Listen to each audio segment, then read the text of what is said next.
पावनी कार्तिक की है खास, शुद्ध मन से जो सुने पाए वह मुक्ति का वास।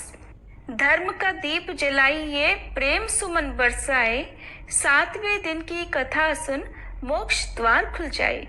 हरे कृष्णा। आप सभी का दिन शुभ और मंगलमय हो। इससे पहले कि कार्तिक मास की कथाएं सुनने के लिए आप सभी का बहुत बहुत धन्यवाद।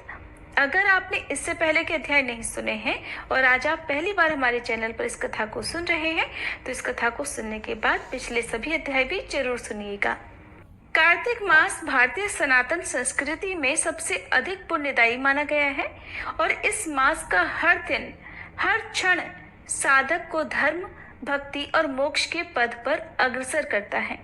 7वें दिन की कथा विशेष रूप से भगवान श्री विष्णु की कृपा से जुड़ी है, जो संसार की मोह माया से मुक्त होकर आत्मा को शांति और मोक्ष का मार्ग दिखाती है। इस दिन का पूजन और कथा श्रवण जीवन के अंधकार को मिटाकर ईश्वर के प्रकाश में लाने वाला होता है। और आज की इस कथा से यही शिक्षा मिलती है कि जीवन की अस्थायी सफलताओं से परे सच्चा आनंद और शांति केवल भगवान की आराधना और आत्मा की मुक्ति में ही है। जो व्यक्ति सच्चे मन और आस्था से इस दिन की पवित्र कथा को सुनता है, वह जन्म मृत्यु के चक्र से मुक्त होकर अंत में मोक्ष की ओर बढ़ता है। एक बार की बात है, राधा रानी को एक सर्प ने काट लिया। राधा जी की सारी सखियां दौड़ी दौड़ी माँ के पास आईं और कहने लगी, माँ चलकर अपनी बेटी को देखो, एक काले सांप ने इसे डस लिया है और राधा के सिर से दोहनी गिर गई और वह बेहोश हो गई है। अब इसके विष को उतारने के लिए किसी गुणी को बुलाना पड़ेगा।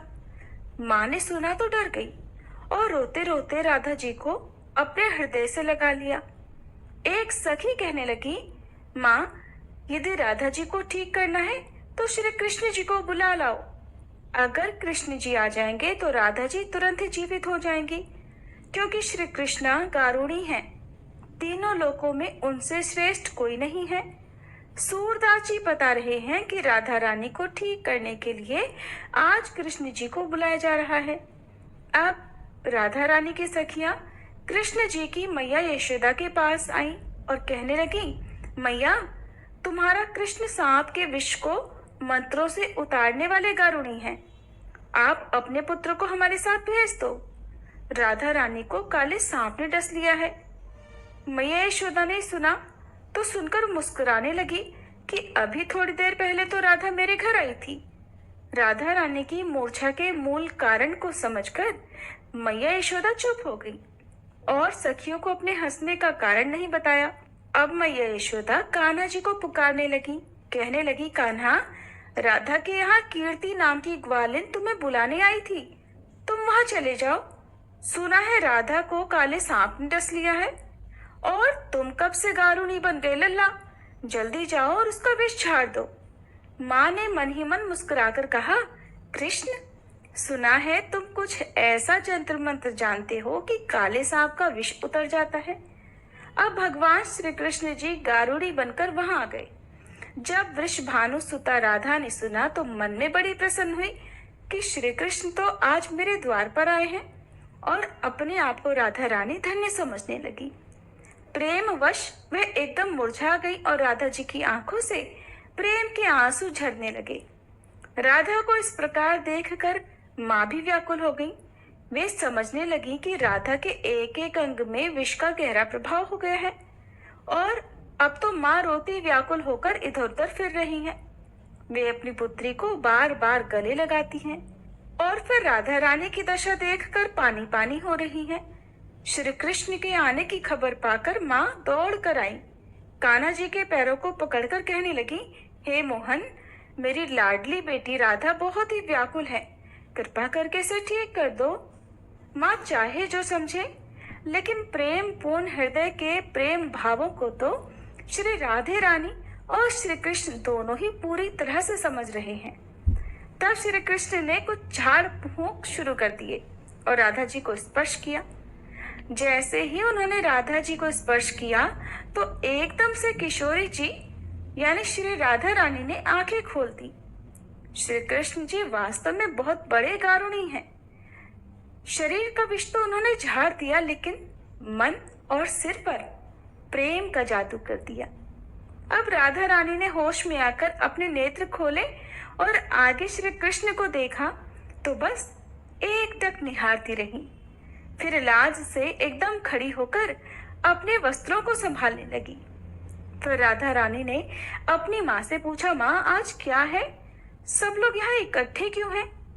माँ बोली, राधे तुम्हें सांप ने डस लिया था और तुम्हें तो अपने तन मन की कोई सुध ही नहीं रह गई थी। अब माँ राधा रानी को बताने लगी कि श्री कृष्ण के मंत्रों के द्वारा तुम्हारा उपचार हुआ है। राधा रानी की माँ बार बार कुंवर कन्हैया की बढ़ाई करने लगी।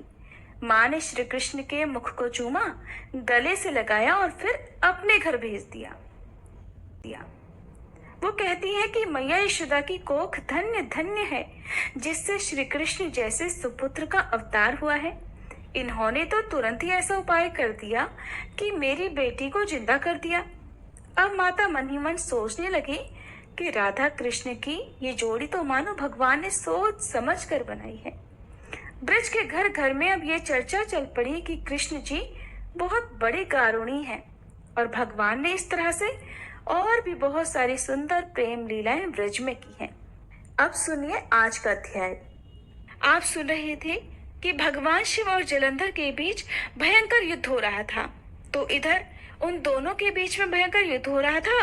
उधर वृंदा ने स्वप्न में देखा कि उसका पति समस्त अंगों में तेल मलकर नंगे शरीर भैंसे पर सवार होकर प्रेतों के साथ दक्षिण दिशा की ओर जा रहा है। ये स्वप्न देखकर वृंदा अत्यंत चिंतित हो गई। अपने व्याकुल मन को शांत करने के लिए वह महल, अटारी, गौशाला और वाटिका आदि पर घूमने लगी, लेकिन उसे कहीं भी शांति नहीं मिली। तब वह एक वन से दूसरे वन में जा पहुंची। वहां उसने सिंह जैसे मुख वाले दो राक्षस देखे। उन्हें देखकर वह सहसा भयभीत हो गई और एकदम वहां से भाग खड़ी हुई। आगे जाकर उसने एक तपस्वी और उनके एक शिष्य को देखा और उनसे अपनी रक्षा करने के लिए प्रार्थना करने लगी। वृंदा की विनय सुनकर मुनि ने एक हुंकार से ही उन दोनों राक्षसों को भगा दिया। वृंदा ने विनय पूर्वक मुनि से कहा, हे मुने, मेरे पति जलंधर और महादेव जी में घोर युद्ध हो रहा है। उसमें विजय किसकी होगी बताने की कृपा करें, क्योंकि आप तो अंतर्यामी हैं, आप सबको जानते हैं। वृंदा के वचन सुनकर मुनि ने आकाश की ओर देखा। उसी समय दो बंदरों ने आकर मुनि को प्रणाम किया और फिर मुनि का संकेत पाकर वे दोनों बंदर वहां से चले गए। थोड़ी देर बाद वे दोनों बंदर आकाश की ओर से आए और उन्होंने जलंधर दैत्य का सिर और धड़ लाकर पटक दिया। वृंदा अपने पति के मृत शरीर को देखकर अत्यंत दुखी हुई और विलाप करती हुई पृथ्वी पर मूर्छित होकर गिर पड़ी। मुनि ने अपने कमंडल से वृंदा पर जल छिड़का तो उसे कुछ होश आया। तब वह फिर से विलाप करती हुई मुनि से कहने लगी, हे मुने, जिसने देव, गंधर्व और विष्णु सहित तीनों लोकों पर विजय प्राप्त की थी, वो शिवजी के हाथों से कैसे मारा गया? आप तो सामर्थ्यवान हैं, इसलिए किसी प्रकार मेरे पति को फिर से जीवित कर दीजिए। तब मुनि कहने लगे, हे भद्रे, शिवजी के हाथों मारे हुए को जीवित करना तो असंभव है, परंतु फिर भी हम तुम पर कृपा करके इसको जीवित किए देते हैं। ऐसा कहकर मुनि अंतर्ध्यान हो गए और जलंधर जीवित होकर वृंदा के साथ प्रेमालाप करता हुआ आलिंगनबद्ध हो गया। वह शव जलंधर का नहीं था, वरन जलंधर के वेश में स्वयं भगवान विष्णु थे। वृंदा जलंधर वेशधारी विष्णु के साथ उस वन में रमण करती रही। फिर एक दिन अपने पति के वेश में विष्णु जी को पहचान कर वृंदा अत्यंत क्रोधित हुई और बोली कि तुमने मेरा पतिव्रत धर्म नष्ट किया है, इसलिए मैं तुम्हें श्राप देती हूँ। निश्चय ही वह कपट मुनि तुम ही थे और तुमने ही माया द्वारा दो राक्षस बनाए थे। कालांतर में वे दोनों राक्षस तुम्हारी स्त्री का अपहरण करेंगे और जो तुम्हारा शिष्य था वही बंदर का रूप धरकर तुम्हारी सहायता करेगा। और क्योंकि तुमने मेरे साथ छल किया है, इसलिए तुम अभी इसी समय शिला अर्थात पत्थर हो जाओ। वृंदा के इस प्रकार शाप देने की कथा सुनाने के बाद देवर्षि नारद ने महाराज पृथु से कहा, हे राजन, भगवान विष्णु ने देवताओं और अपने भक्तों की रक्षा करने के लिए ही पतिव्रता वृंदा का शील भंग किया था। इसलिए मन ही मन वे अत्यंत दुखी भी थे। उन्होंने वृंदा से कहा, हे वृंदे, तुम्हारे श्राप को ग्रहण करते हुए मैं अवश्य ही शिला रूप हो जाऊंगा, परंतु तुम भी वृक्ष रूप होकर मुझको प्राप्त होगी।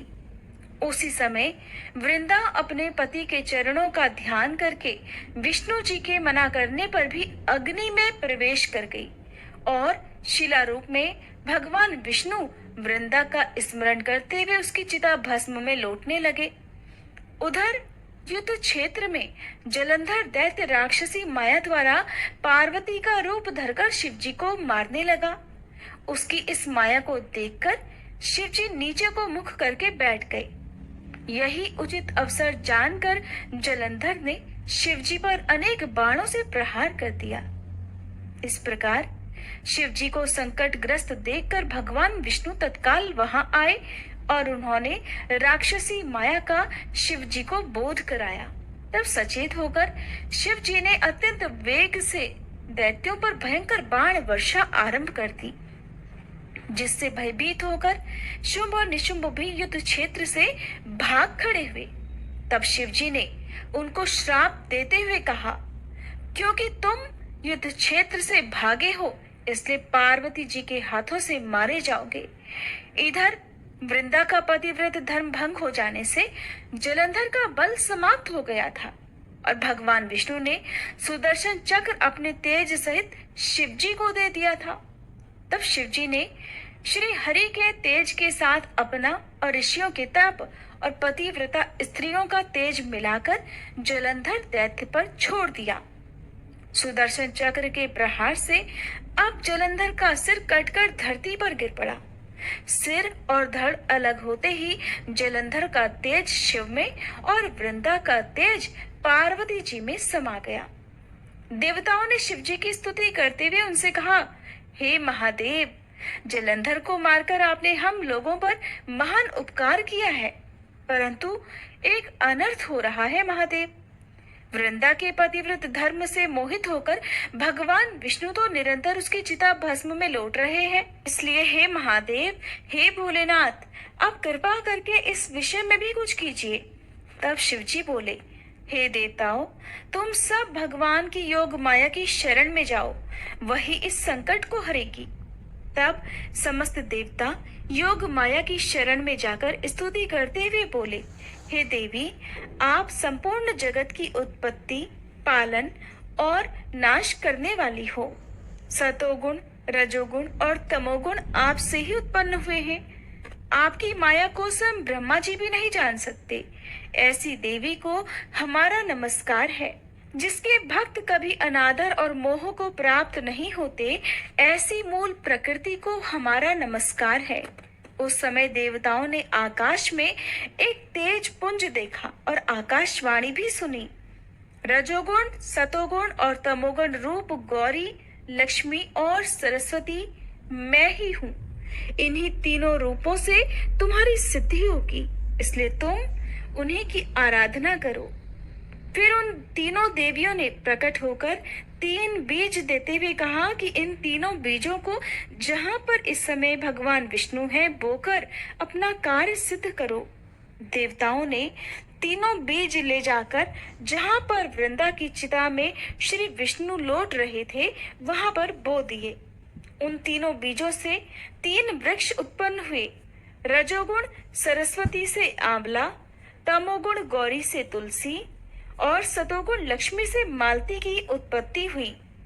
श्री लक्ष्मी जी ने अपना बीज ईर्ष्या युक्त होकर दिया था, इसलिए मालती भगवान की पूजा में निंदित और आंवला और तुलसी भगवान को अति प्रिय हैं। इसी प्रकार वृंदा ने वृक्ष रूप होकर भगवान शालिग्राम से संयोग किया। इसी कारण कार्तिक मास के उद्यापन में भगवान की पूजा तुलसी जी के मूल भाग में की जाती है। जिस घर में तुलसी जी का पौधा होता है उसमें यमदूत कभी नहीं आते। नर्मदा और गंगा जल और तुलसी जी का पूजन, ये तीनों कार्य एक समान ही हैं। मनुष्य चाहे कितना भी पापी क्यों ना हो, प्राण निकलते समय मंजरी सहित तुलसी दल जिसके कंठ में होता है वह पाप मुक्त होकर सीधा वैकुंठ को प्राप्त हो जाता है। जो मनुष्य अपने पितरों का श्राद्ध तुलसी और आंवले की छाया में करता है उसके पितृगण मोक्ष को प्राप्त हो जाते हैं। जो मनुष्य मंजरी युक्त तुलसी दल और आंवले का फल मुख में रखता है वे साक्षात विष्णु जी के समान है।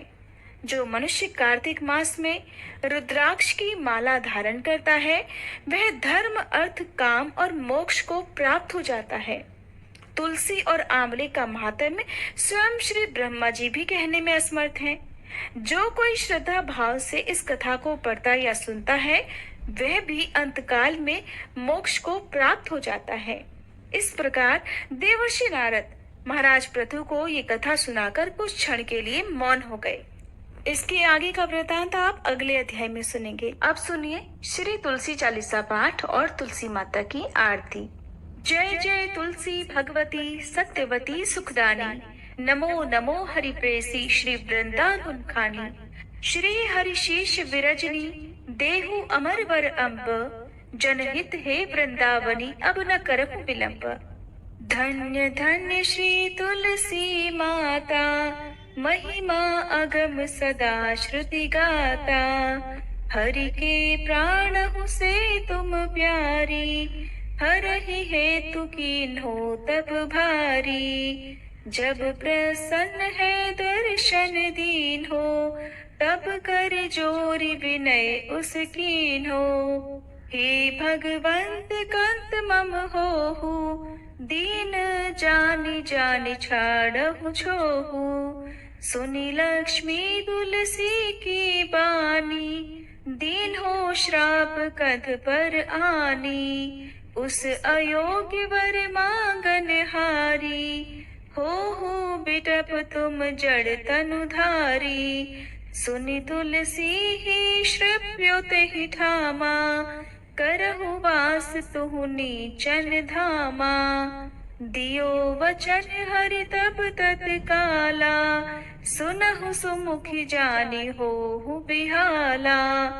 समय पाई ब्योहरो पापी तोरा, पूजहि आस वचन सत मोरा।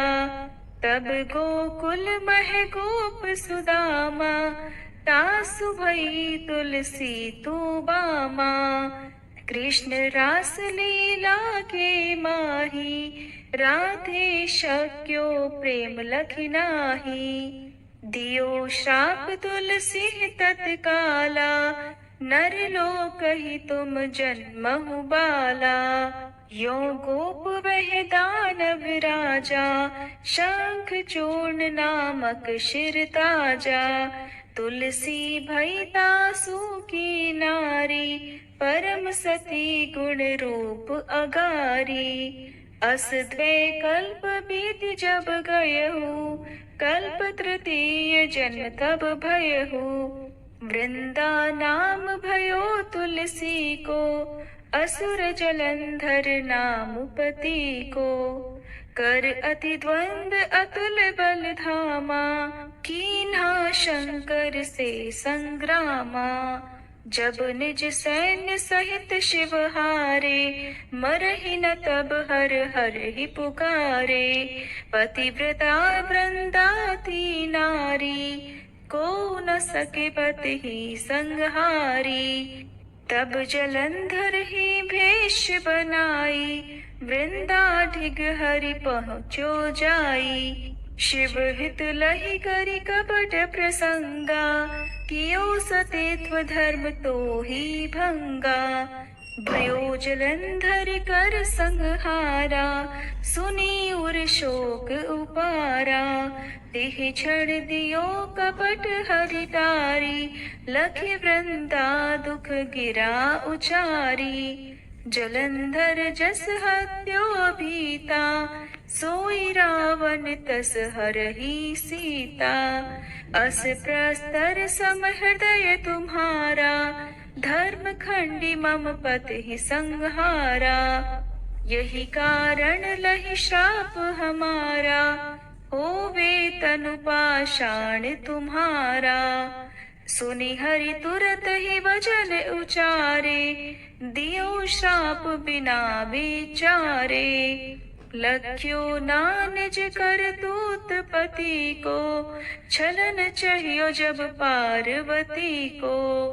जड़ मति तुह अस हो जड़ रूपा, जग में तुलसी बिटप अनूपा। धग्व रूप हम शाली ग्रामा, नदी गंडकी बीच ललामा। जो तुलसी दल हम ही चढ़ई है, सब सुख भोग परम पद पई है। बिनु तुलसी हरि जलत शरीरा, अतिशय उठत शीश उर पीरा। जो तुलसी दल हरि शिर धारत, सो सहस्त्र घट अमृत डारत। तुलसी हरि मन रंजनिहारी, रोग दोष दुख भंजनिहारी। प्रेम सहित हरि भजन निरंतर, तुलसी राधा में नाही अंतर। व्यंजन हो 56 प्रकारा, बिन तुलसी दल ना हरहि प्यारा। सकल तीर्थ तुलसी तरु छाही, लहत मुक्ति जन संशय नाही। कवि सुंदर इक हरि गुण गावत, तुलसी निकट सहस गुण पावत। बसत निकट दुर्वासा धामा, जो प्रयास ते पूर्व ललामा। पाठ करहि जो नित नर नारी, होहि सुख भाषहि त्रिपुरारी। तुलसी चालीसा पढ़ी तुलसी तरु गृहधारी, दीप दान करी पुत्र फल पावहि बंध्यौ नारी। सकल दुख दरिद्र हरिहार वै परम प्रसन्न, आशिय धन जन लड़ही कर बसहि पूर्णा अत्र। लाही अभिमत बल जगत, महिलाहि पूर्ण सब काम। जेई दल अर्पहि तुलसी, तह सहस बसहि हरि राम। तुलसी महिमा नाम लख, तुलसी सूत सुख राम। मानस 40 रच्यो, जग मह तुलसीदास। प्रेम से बोलिए तुलसी महारानी की जय। तुलसी महारानी नमो नमो, हरि की बट रानी नमो नमो। तुलसी महारानी नमो नमो, धन तुलसी पूरण तप कीनो। शालिग्राम बनी पट रानी नमो नमो। तुलसी महारानी नमो नमो, हर की पट रानी नमो नमो। जाके पत्र मंजरी कोमल, श्रीपति कमल चरण लपटानी नमो नमो। तुलसी महारानी नमो नमो, हरि की पट रानी नमो नमो। कौन महीने बोई रानी तुलसा, कौन महीने हुई हरियाली नमो नमो। तुलसी महारानी नमो नमो, हर की पट रानी नमो नमो। कौन महीने हुई तेरी पूजा, कौन महीने हुई पट रानी नमो नमो। तुलसी महारानी नमो नमो। आषाढ़ मास में बोई रानी तुलसा, सावन महीने हुई हरियाली नमो नमो। तुलसी महारानी नमो नमो, हरि की पट रानी नमो नमो। कार्तिक मास में हुई तेरी पूजा, मंगसिर मास हुई पट रानी नमो नमो। तुलसी महारानी नमो नमो, हर की पट रानी नमो नमो नमो। धूप दीप नैवेद्य आरती पुष्पन की वर्षा बरसानी नमो नमो। तुलसी महारानी नमो नमो। हर की पटरानी नमो नमो। 56 भोग 3600 व्यंजन बिन तुलसी हरि एक न मानी नमो नमो। तुलसी महारानी नमो नमो। हरि की पटरानी नमो नमो। जो तुलसी को सवेरे गाए श्री कृष्ण के दर्शन पाए नमो नमो। तुलसी महारानी नमो नमो। हर की पटरानी नमो नमो। जो तुलसी को दोपहर गाए खीर खांड का भोग लगाए नमो नमो। तुलसी महारानी नमो नमो। हर की पटरानी नमो नमो। जो तुलसी को सांझ को गाए श्री कृष्ण की आरती उतारे नमो नमो। तुलसी महारानी नमो नमो।